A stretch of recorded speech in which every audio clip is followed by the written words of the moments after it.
In this video, we review and react to One Piece manga chapter 1003. So, let's get right into it.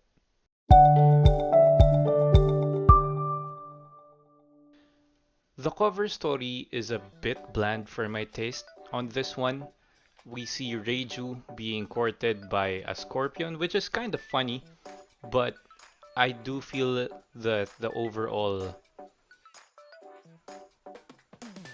theme for the cover photo is a bit bland. But that's just me. It's still well drawn and it's very creative if you think about it, but I just don't feel like it's the usual light and funny or fun cover photo that we are so used to getting. And we start the chapter off very, very strong because we pick up right where we left off and we see that Kaido is being pummeled by Luffy senseless. Right? So even Big Mom, I'm sure that Law, Kid, and Killer are so amazed with what's happening to Kaido right now. Luffy just doing work. Just putting in the work. Right? Quite frankly, I'm a bit surprised that Kaido was even taking every single or all of the damage. Big Mom wasn't sharing any of it.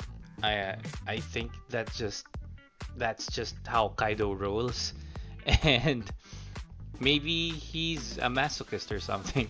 No. But anyway, Luffy finishes off his combo or his onslaught with one final punch, which looks like the Kongan, right? And this sends Kaido's head tumbling down or flying down the Onigashima skull. And this effectively ends Luffy's Gear 4th time limit, or he reaches his limit. But with all of the damage that he did, Kid, Big Mom, Law, Killer, I'm sure all of them are really impressed with what Luffy had done. Kid was surprised with what happened to Luffy because he thought that he got hit by Kaido. But Law explains to him what really happened and that this is just a side effect of his Gear 4th.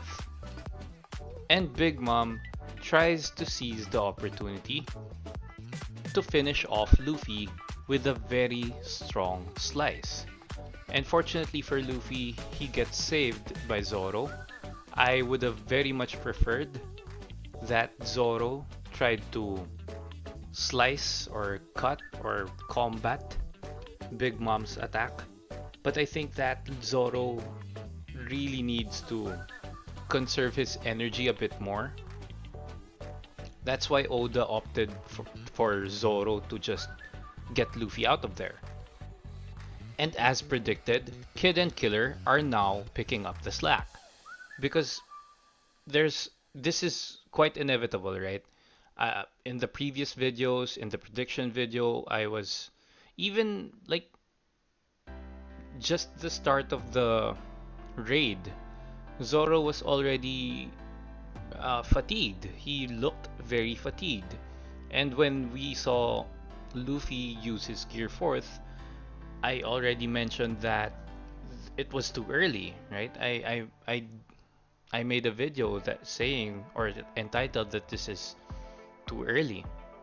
And while Kid and Killer try to focus on Kaido, Big Mom gets attacked by Law, and he hits her with the counter shock. And it looks like this attack did so much work on Big Mom, and even Zeus looks like he took some damage from it. I'm not sure, but the way Zeus looks, he took a lot of damage from it as well, right? But anyway, Kaido regains his consciousness, or at least we think he regains his consciousness. He might have just taken the time to get a breather and then stand up. And he then unleashes a Dragon Twister. Wow! And this effectively stops Kid and Killer's attack. And Zoro even mentions that Kaido is just like a natural disaster, which speaks volumes of the power of Kaido. And really, it does look like it. I don't even think that these kinds of twisters happen at sea. Kaido is like a natural or a new level of this natural disaster all on his own. And because of the force of the winds that Kaido is generating, uh, Zoro let go of Luffy, and Kaido seizes the chance and bites or tries to swallow Luffy whole. No.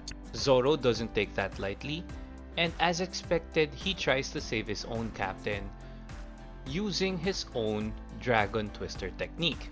What? And it's quite a great sight to see Zoro and Kaido's technique clashing, which kind of gives the impression that Zoro is Yonko level at the moment because he's able to match techniques with a Yonko.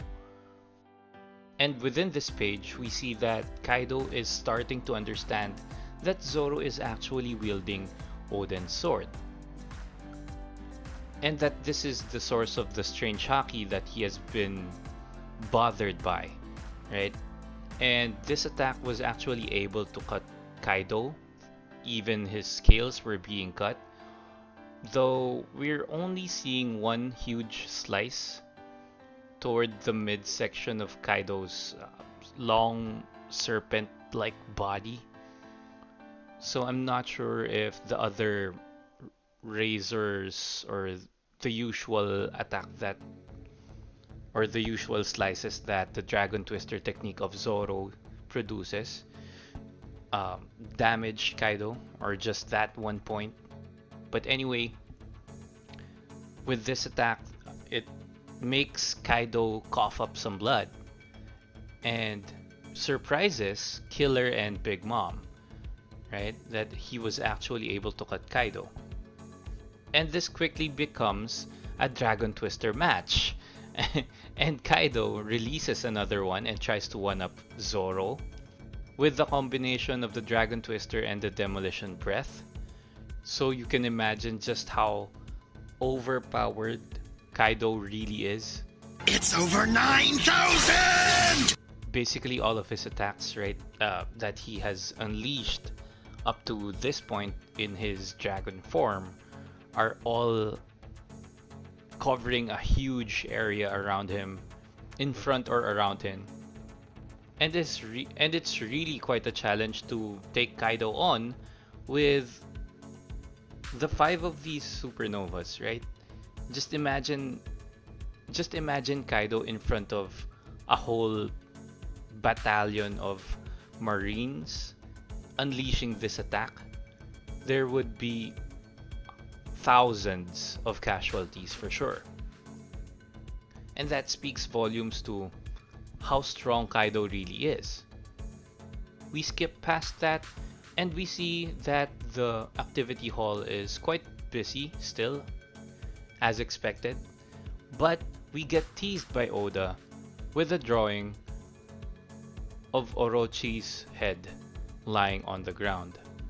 I'm sure this is just another foreshadowing of Oda trying to tease us.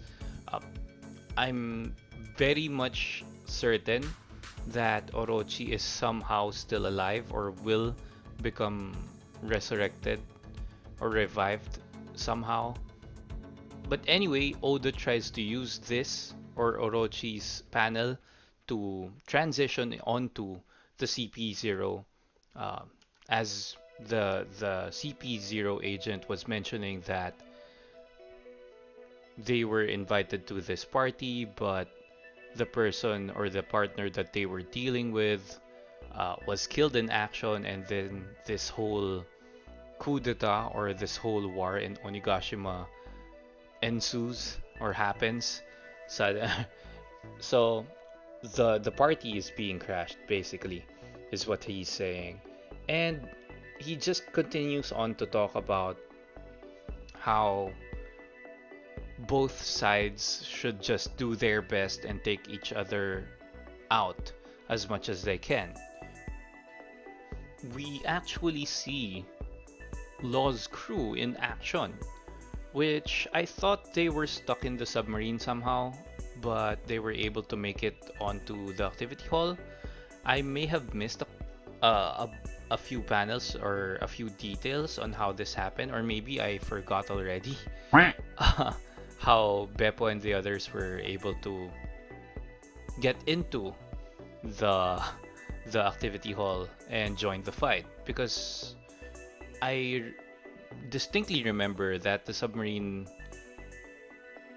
Law's submarine wasn't able to dock onto Onigashima when it was being lifted by Kaido. I might be recalling that incorrectly, so please do correct me. I said correctly, or I said correct so many times. But anyway, please do correct me at the comment section below.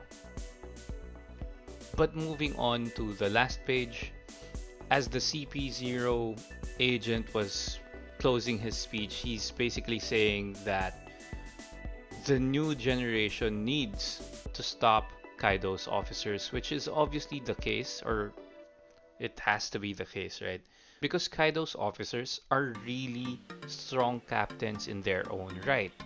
I wouldn't be surprised if their bounties average around 800 million. I really won't be surprised if that's the case. All of them know hockey, all of them have devil fruit abilities that are rare and strong, and they're probably, because of their eccentricities or their behaviors, um, you could assume that a lot of them have higher bounties because of how they act towards others. Probably some of them endanger innocent people, and we've known that the Marines place a higher bounty on those people that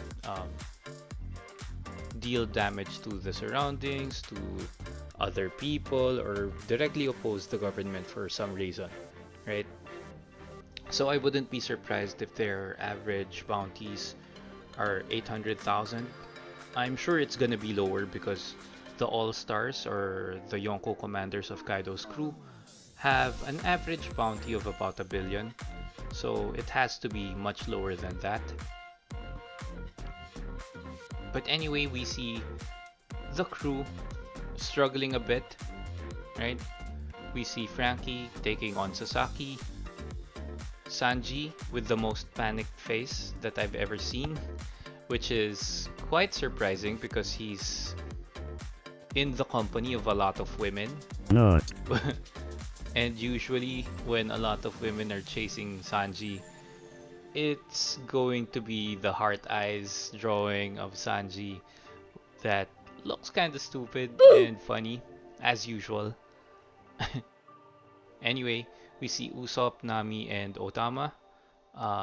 They seem to be riding Komachio still. Ulti is running about. I'm assuming that she's trying to chase after Nami and Usopp. We see Jinbei, and he looks like he's busy.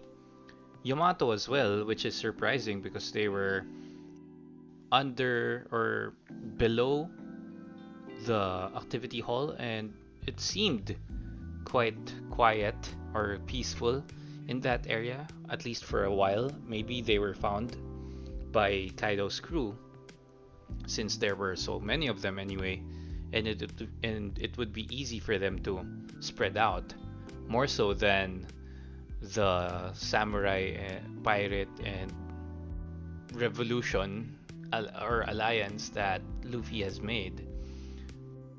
Lastly, we see Kaido transform into his hybrid form, and he is mentioning that this whole situation is a lot of fun. And Big Mom agrees with him, which kind of makes me think that Kaido is just super bored and is the biggest reason why Kaido wants to destroy the whole world. And this panel makes me think that he just needs to fight against Luffy type of characters a lot more often, just like how Shanks and Mihawk do. those random skirmishes that they do in the past. Somebody Kaido needs somebody to fight with in a one-on-one situation, that maybe not even a one-on-one situation, maybe just an all-out fight. Somebody or a group that makes Kaido go serious. And there aren't a lot of people that are able to damage Kaido the way Luffy does. So that might be Kaido's problem.